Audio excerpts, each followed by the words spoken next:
ਗਰੀਬਾਂ ਨੂੰ ਗੁੰਮਰਾਹ ਕਰਨ ਦੇ ਵਾਸਤੇ ਇੱਕ ਜੁਮਲਾ ਬੋਲਿਆ ਜਾਂਦਾ, ਆਖਿਆ ਜਾਂਦਾ ਹੈ, ਉਹ ਭਾਈ ਸਾਰਾ ਕੁਝ ਪੈਸਾ ਨਹੀਂ ਹੁੰਦਾ, ਭੈਣਾਂ ਭਰਾ ਵੀ ਹੁੰਦੇ ਨੇ। ਖੁਦਾ ਦੀ ਕਸਮ, ਜਾਂਦੇ ਜਾਂਦੇ ਦੌਰ ਦੇ ਵਿੱਚ ਪੂਰੀ ਜ਼ਿੰਦਗੀ ਦਾ ਤਜਰਬਾ ਤੁਹਾਡੇ ਨਾਲ ਸ਼ੇਅਰ ਕਰਨ ਲੱਗਾ ਵਾਂ।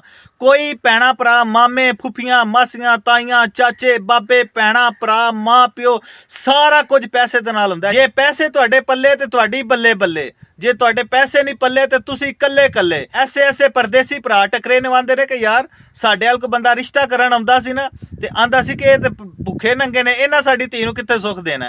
ਉਹ ਰਿਸ਼ਤੇ ਨਹੀਂ ਸਨ ਕਰਦੇ। ਅਸੀਂ ਅੱਕ ਥੱਕ ਕੇ ਬਾਹਰ ਆਏ ਆਪਣੇ ਹਾਲਾਤ ਬਦਲਣ ਵਾਸਤੇ। ਸਾਡੇ ਨਾਲ ਕੋਈ ਬੰਦਾ ਰਿਸ਼ਤਾ ਨਹੀਂ ਰੱਖਣਾ ਚਾਹੁੰਦਾ, ਭੈਣਾਂ ਭਰਾ ਸਕੇ ਨਹੀਂ ਰੱਖਣਾ ਚਾਹੁੰਦੇ। ਇੱਥੇ ਕਿਸੇ ਦੀ ਧੀ ਭੈਣ ਜਿੱਡੀ ਮਰਜ਼ੀ ਨੇਕ ਸਾਜ਼ ਏ, ਪਾਕਬਾਜ਼ ਏ, ਅਕਲਾਂ ਵਾਲੀ ਏ, ਸ਼ਕਲਾਂ ਵਾਲੀ ਏ, ਸਾਰਾ ਕੁਝ, ਲੇਕਿਨ ਹੈ ਉਹ ਗਰੀਬ। ਹਜ਼ਾਰ ਨੁਕਸਾਂ ਦੇ ਵਿੱਚੋਂ ਨਿਕਲ ਆਉਂਦੇ। ਆਖਣ ਦੇ ਬੰਦੇ ਦੀ ਧੀ ਭੈਣ ਨੂੰ ਬੋਲਣਾ ਨਹੀਂ ਆਉਂਦਾ, ਇਹ ਬੰਦੇ ਦੀ ਧੀ ਭੈਣ ਨੂੰ ਖਾਣਾ ਪੀਣਾ ਨਹੀਂ ਆਉਂਦਾ। ਕਿਉਂ? ਵਜ੍ਹਾ ਕੀ ਹੈ? ਉਹ ਸਾਰੀਆਂ ਅਕਲਾਂ ਉਦੋਂ ਆ ਜਾਂਦੀਆਂ ਨੇ, ਸਾਰੀਆਂ ਸਮਝਾਂ ਆ ਜਾਂਦੀਆਂ ਨੇ ਜਦੋਂ ਘਰ ਦਾਣੇ ਹੋਣ। ਸਿਆਣੇ ਆਂਦੇ ਨੇ ਜਿਨ੍ਹਾਂ ਦੇ ਘਰ ਦਾਣੇ ਉਹਨਾਂ ਦੇ ਕਮਲੇ ਵੀ ਸਿਆਣੇ। ਲਿਹਾਜ਼ਾ ਮਿਹਨਤ ਕਰੋ, ਪੈਸਾ ਕਮਾਓ, ਆਪਣੇ ਰਿਸ਼ਤੇ ਬਚਾਓ, ਆਪਣੇ ਭੈਣਾਂ ਭਰਾ ਬਚਾਓ। ਬੜੀ ਮਿਹਰਬਾਨੀ, ਬਹੁਤ ਸ਼ੁਕਰੀਆ।